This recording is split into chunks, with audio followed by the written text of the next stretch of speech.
Hello there. Oh, I miss you. I miss your energy over here. How are you? Oh my goodness. I'm doing well, doing swell. Thank you for asking. Good. Where Yeah. whereabouts are you now? Whereabouts I, around the world?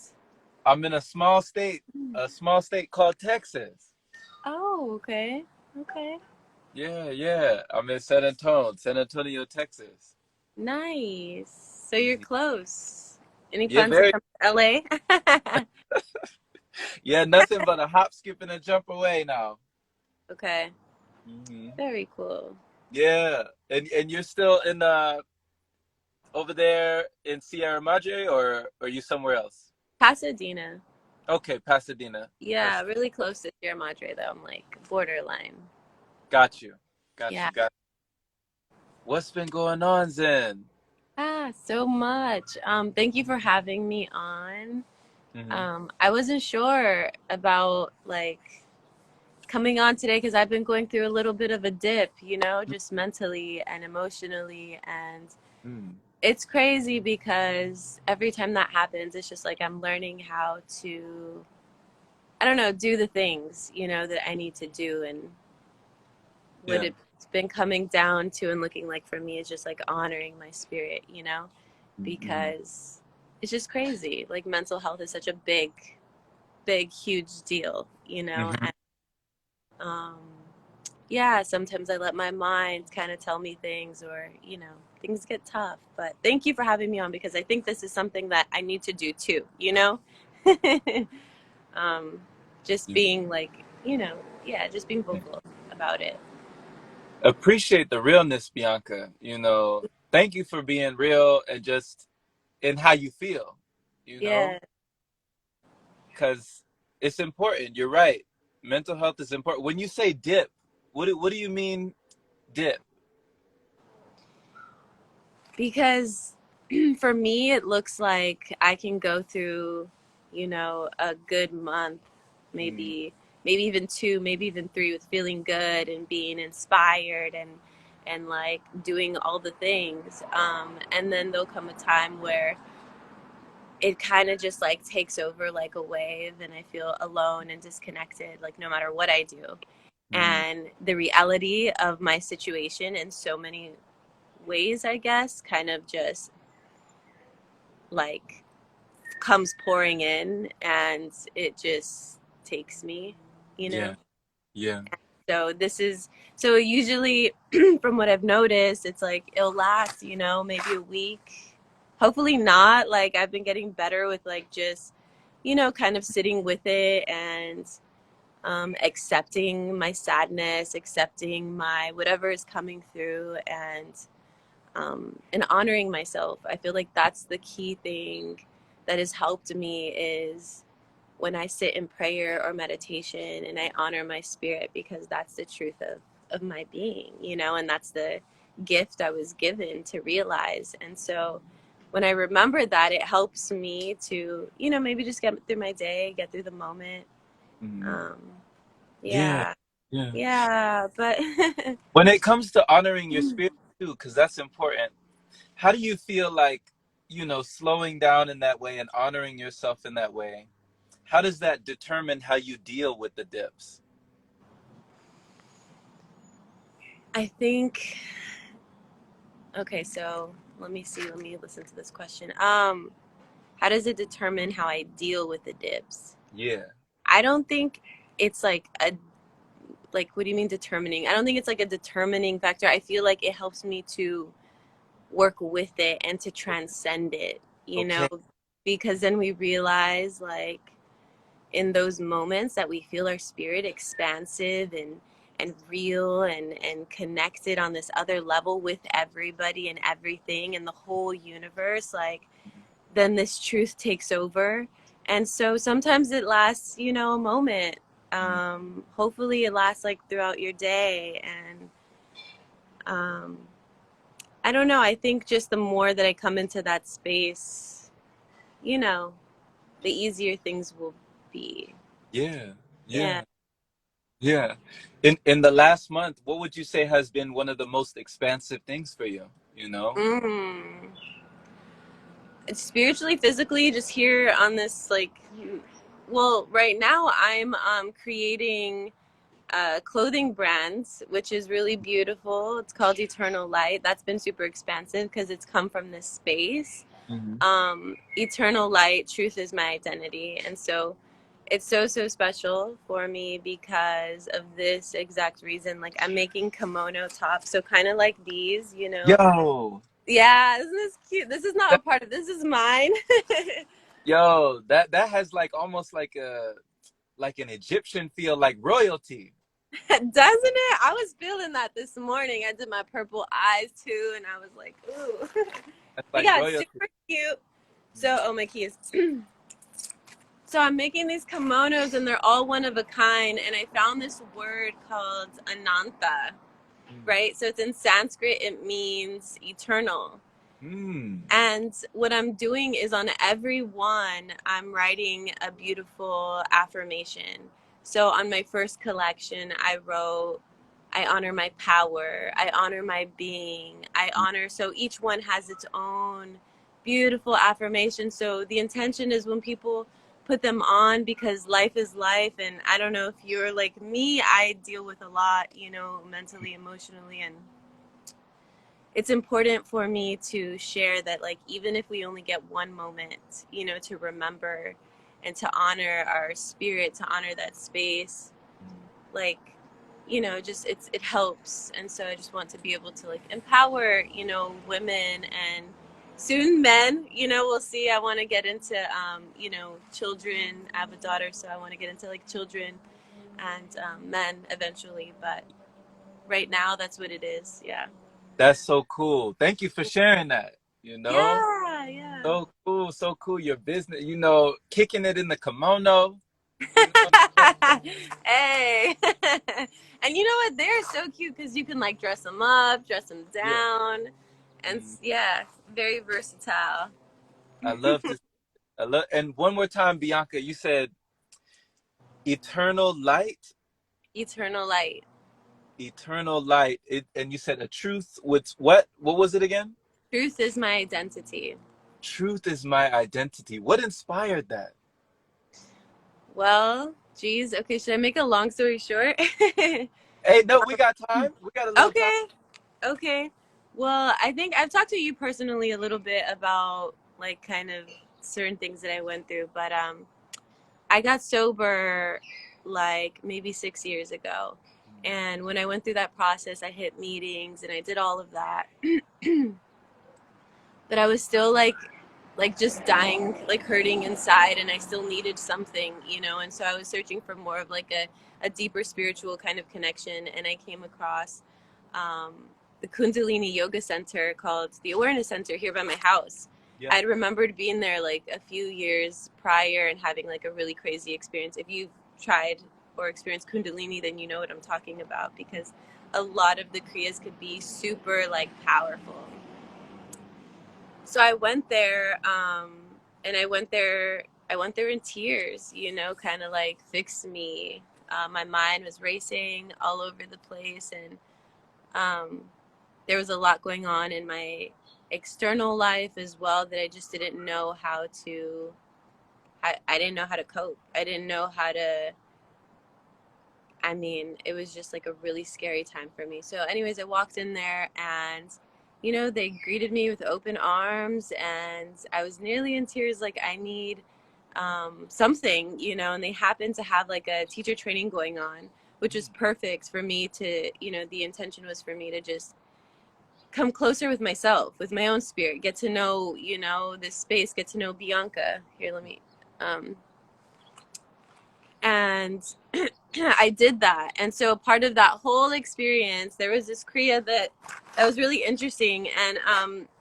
And Sat Nam means truth is my identity. And so Sat Nam, there's a Sat Nam Kriya, you know, where you're kind of just like holding the space, and um, you know, you're reciting a mantra and kind of doing like this breath kind of, it's this whole thing, right? And anyways, throughout that whole experience, that was the first time I was ever able to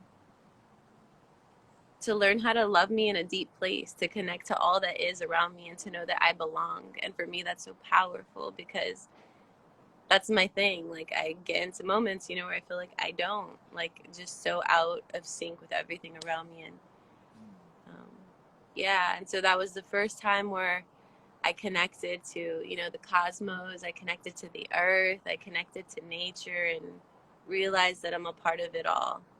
And Satnam was that, yeah, was Wow, that for me. Yeah. that's beautiful. That's Yeah.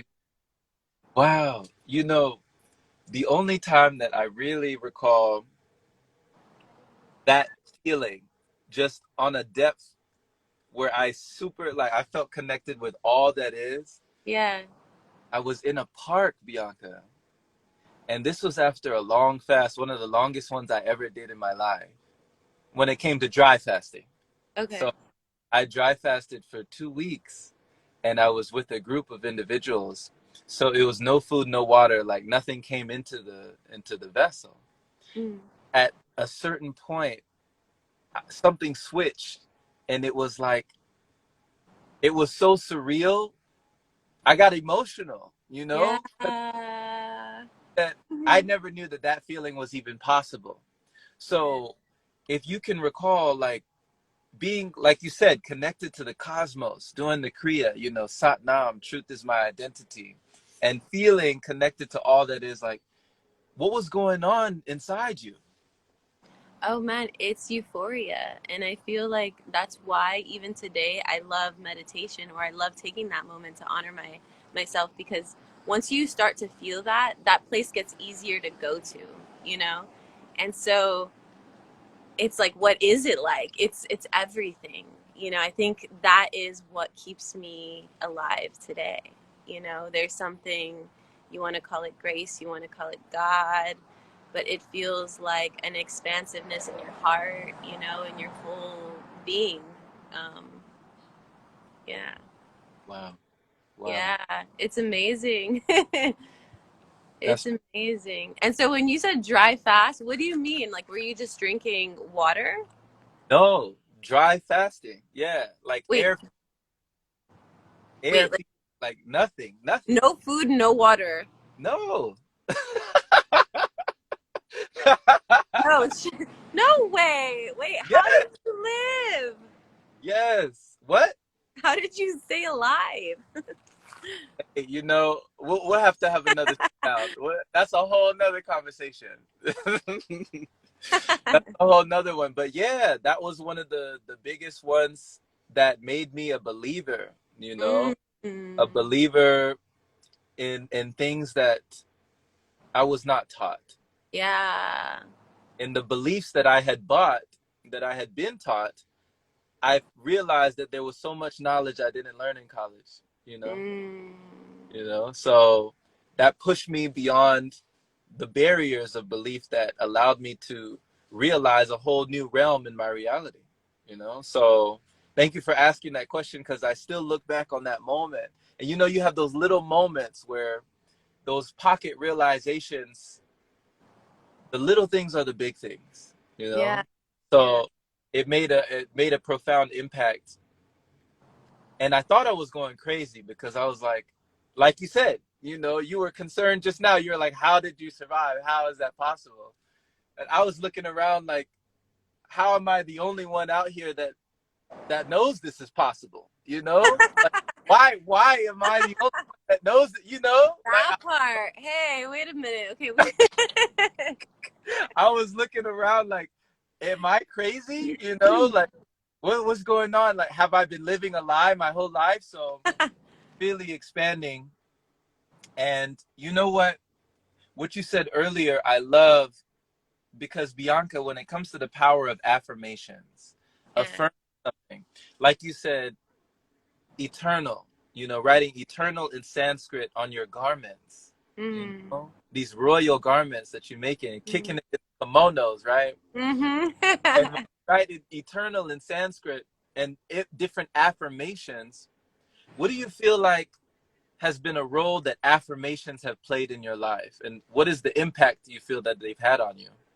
Mm. That's a great question.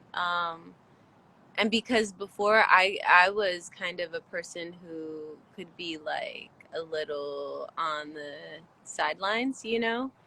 And but as my spiritual practice grew deeper and I felt that connection, affirmations kind of took on a whole new meaning, because it's not like we're just reciting them to ourselves in a very just like surface level way.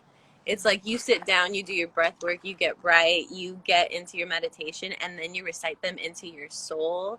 And I feel like when you pull them in this way to believe them true and allow them to like move through your body, they are the most powerful, you know, thing that you can do. And I read a lot of like Louise Hay, and she was kind of like the first person to get me onto that, like Heal Your Life. She has like a couple other books. I listen to like audio books, and I just love listening to her too. And it's just so beautiful how yeah, it all starts in our minds, and how that could be pretty scary in a battlefield in itself, you know, to take on. But yeah, they've had the most amazing, incredible effects, and I recommend them for like for anybody and everybody. Yeah. Wow. Yeah. Wow. I agree. You know, I definitely agree. There's been affirmations that have gotten me through some challenging times, you know. Mm. And what would you say has been one affirmation that you could recall that got you through a tough time? You know, reciting something maybe like a mantra just over and over. I am loved. I am protected. I am powerful. Yeah. I feel like there's one more. Um, I am loved. I am protected, and I am powerful. Those three. I know there's like one more. There was like four that I would always recite to myself, but yeah, just knowing on a very deep level that I am loved, and Mhm. that I am love, and that I am so powerful, Yeah. because at the space of our spirit, we are so powerful. And when we're coming and creating from that space, I feel it in every part of my being that it is, you know, so whatever we want that to be, it is, um, and can be and will be. Mhm. Yeah. And I'm Wow. protected because we're always protected, you know. I feel like every moment, everything that happens, even when it feels like shit or we feel like dying and we don't want to be here anymore, we're always protected, and there's always like a lesson and a reason in it. And that's hard, you know. It's really hard sometimes, because you're like, hey, it's been so long. Can you know? Um, but just knowing that to be true, Yeah. and holding that no matter what. It's like you just keep the faith, you know, and you see it in little ways throughout the day how, you know, the divine shows up for you. So it's like if you see those little manifestations, and you know that, like, you know, God got you, you know, on a bigger level. And yeah. Yeah. Yeah. You know, I resonate because it is difficult sometimes to see the blessings in the lessons, you know, Yeah. to be able to see that sometimes we have to put on like different lenses, you know, Yeah. to be able to have that new perspective. You're right. You're right. And when you say I am loved, I am protected, and I am powerful, when you recited those to yourself, Bianca, at first, did you believe that? Mm. When I mean, I'd have to take it back then, like to when I just started reciting mantras. And no, I don't think I did, you know? No, it was a practice of like just showing up. You keep like AA. It's funny because in the meetings they say keep coming back, you know? And so it's kind of like that with your spiritual practice. At least it was for me. Mm. And I had to, it's like every time you come back, you have an experience, and then eventually, you know, when you're telling yourself this, you can feel your soul on that level, so you know that it is true, and then it feels real, and it feels more powerful. Yeah. Yeah. Yeah. How Yeah. about you? What is your experience with affirmations? Well, so when I was thinking back to one of the most powerful ones that really assisted me through a tough time, and I was Yeah. downtown Los Angeles, and this was actually on a downward spiral of like binging and uh, you know, vomiting and like releasing and detoxing, but then retoxing and then over and over a whole cycle. Mm. And at a certain point, I was in this dark tunnel, figuratively and physically. I was in, and I saw a light on the other side, you know? Mm. And I looked down, and this was one of the lowest points of my life, Bianca. And I looked down and I seen like a ticket or some ticket randomly, like a parking ticket or something. And it had the numbers 222 on it. Mm. And for some reason, you know, I was really big into angel numbers. I still am big into numbers and numerology. But for me, 222, that's my cue, you know? Okay, okay. I was thinking like 22, that's my cue. 222. Yeah. I saw it dead center. I looked down and it was right there in my face. And it was almost like the universe, the cosmos, everything was trying to tell me Mm. all is well. Mm. Out of this situation, only come. And you are Mm. all is well. Yes. I kept repeating that all is well over and over and over again. And it felt like I was repeating it for hours, like over and over again. And I hugged my body and I said, you know, thank you, body, for, you know, keeping me alive against all Yeah. odds. You know, like I felt like I betrayed myself. And I really felt like my body forgave me, you know, like Oh, so it could hear me, it heard me, you yeah. know. So that was such a surreal experience, but that was the affirmation that landed in my lap. It was all is well. Yeah. I love that. Yeah. That is so powerful. That is so powerful. Yeah. I love Um, that. Louise Hay shares that too. She's like, anytime there's like a bad or like a bad situation happens, you know, only good can come from this. And it's like, it's a great mentality to have in face of whatever, you know, crap hits the fan. Yeah. Oh, and you know, that's so beautiful. Thanks for sharing that. of course, you know, thanks for asking. And it's like just going down memory lane in my brain, you know, of Mhm. these moments in time. You said before, Bianca, that you were in AA. So did you go through the those 12 steps? I did. Wow, all 12? Yeah, I did. So It like was a roller somebody, coaster. yeah, roller coaster, you say? Yeah, yeah. Oh, oh man, somebody was telling me about the 12th step. Do you recall what that was? The 12th step? Yeah, the 12 step is spiritual, like sharing. Oh my God, that's crazy. It's been so long. But the 12 step is like basically sharing it with other people, like spiritual, getting to the spiritual place and being in service. Yes, I sir. believe, right? Dang, it's been a minute. I haven't opened up that book. The memory still serves you, you know? You got a Yeah. great memory, Bianca, because that's exactly what he told me. So Yeah. he told me, B, he said, the 12th step, and if usually he said, if people don't complete that 12th step, they're they're a lot more likely to go back Mm. into the life, you know, Mm. into alcoholism or whatever it is that they were being rehabilitated. Because the 12th step was to reach back and to Mm. lift somebody else up, you know, to be in service. Wow. So Yeah. awesome that you remembered that. Yeah. Yeah. I had a good teacher. And what was it like for you to be that to somebody else? You know, when I was in the program, I was in there for like a couple years, and right in the beginning, like getting over a situation I had just went through, there was a lot of paranoia. There was a lot of internal like conflict happening, and um, it was hard to be honest to be, and it can still be for me right now to be in like groups of people. I get kind of like it's really, I don't even know how to explain it right now. It's just really uncomfortable for me, and it can be. So when I did that for like 2 years or so, and then I kind of pulled back, and I didn't really, I did not, what is it called, like sponsor anybody else.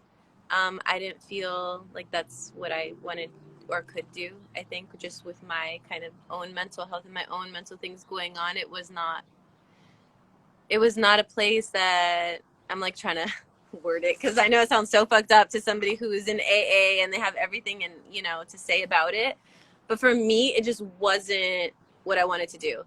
So I have been finding ways to be of service in ways that are true and authentic to myself, and so that looks like, you know, this clothing line. It looks like everything I'm doing, actually, like, bringing people together, What we did in in the park. community. Yeah.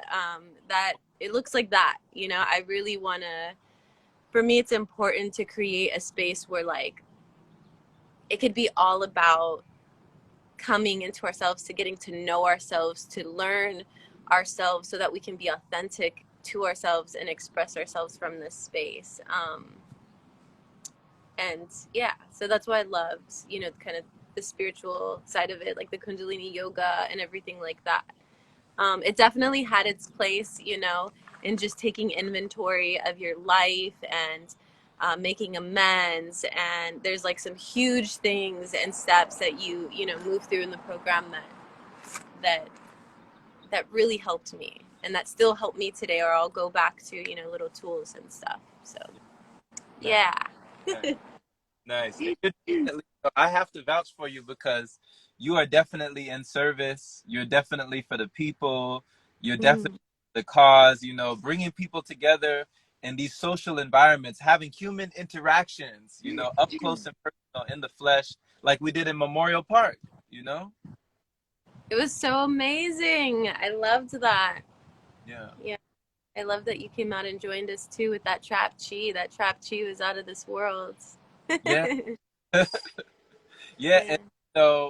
And Brooke coming together with her bowls, with the instruments, Mhm. like just assembling, Yeah. assembling the team. And it seemed like even when I left, you kept going, you know? We did for a little bit. I did put a little pause on it just to kind of like reevaluate what I want to do and get clear on my mission. And Mm, that was really important for me too, to just be clear with everybody who kind of came together, so we are all moving in the same direction. Um, so yeah, that's been on pause for a little bit, but the intention is to get it going again, and maybe starting with like once a month or something for now. nice, nice, Yeah. Yeah. nice. I support it. I support it. Thank you. Yeah. Thank you. Thank you. Wow. You, Zen, when it comes to being an artist, there was a question that was floating around the other day, and it was on perfectionism.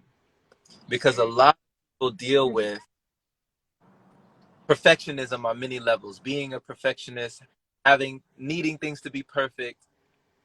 Do you ever feel like a perfectionist? That has been my downfall. Yeah. What? She had to clear her I throat could real quick. totally relate. Why do you Yeah, think? and then there was a minute, where I was just like, you know what? I'm just gonna record it from my room and like let it sound how it sounds, and I'm gonna put it out. And I started doing that, and it was cool. People are listening. It's cool. But then it like comes to a point where it's like, okay, I mean, because also as an artist, you want to like give people the best product. You know what I mean? You want them to know that like you honor this, and this is special, and you want to put it in a way where they could listen no matter where they're at, you know what I mean, and not it sounding kind of like all funky. So then I kind of pulled back a little bit. So since then I've kind of pulled back just a tiny bit, because I want to do it right. I do. Yeah. I think I deserve it. I think they deserve it, you know, and I think just the project deserves it. When you put something out, you want it, it's going to be out for the rest of your life, you know? And I don't want it to sound like a demo or like something I just did in my room. I want it to sound like the best that I could get it to sound. Okay. Okay.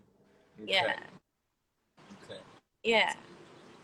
So getting it to that point, like crispy, you know, because I know that there's definitely been many, many artists throughout history. Like one of them off the top of my head, I would say um, the songstress, Anita Baker. You know Anita Baker? I love her. Yeah. Yeah. Mm. I think she was a Huh? I think she was a perfectionist. Yeah. Yeah, I think she was kind of like that where she wanted to make sure, you know, like to the T, almost Hmm. like James Brown, you know, like looking at the band, talking to the band, and making sure everybody's on one, you know. Yeah. Yeah. So nothing wrong with that. Yeah. Okay, I'm moving because it got cold over there and I want to come sit in the sun. So, Oh, of course, of course. When and I know that you're also about meditation, you know, sounds of Zen, you know, coming from yeah. that the place of mindfulness, the place of having that meditative quality with your music. Do you ever feel like meditation has allowed you to, at times, let perfection go and allow things to be as they are? Yes. Yes. I mean, I would say that just with like kind of um, you know, me just kind of letting go and like going live when I would go live or like putting out those songs. And I have to say, and I have to admit, like when I was doing that, honestly, music's the only thing that like fills up my soul, like that saves my life on a real note. Like that literally is, if there's any coping mechanism, like that's the best one. You know, put on a dope beat and let me like just start writing. Um, and you get into a space of like just letting that passion come through you and it fuels you and it feels so good, and now you're making me just want to put it out. What are we waiting for?